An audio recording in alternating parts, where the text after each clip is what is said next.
Today I'm going to be talking about another use case that our Zoom security dashboard solves. Again, there's a number of different settings that Zoom has around managing their meetings and the security of their meetings, and one that that you can use in Zoom is they have what they call personal meeting IDs or personal meeting rooms.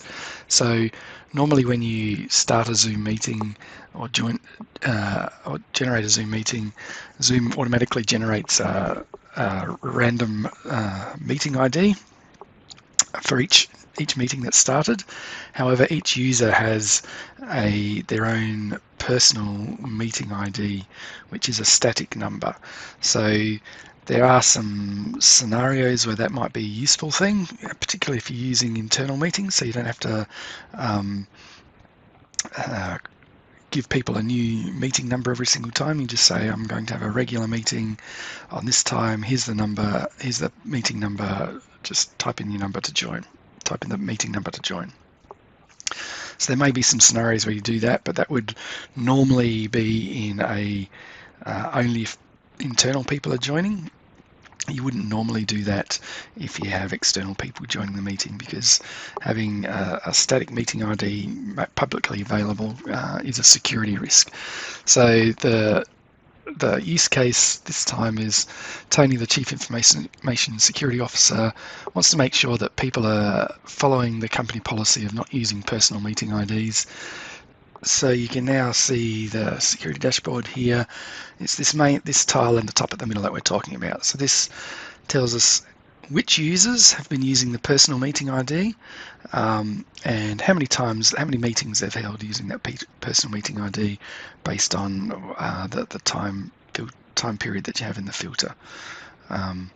So in this instance, the time period is in the last 24 hours. So Destiny has held 2 meetings in the last 24 hours using her personal meeting ID.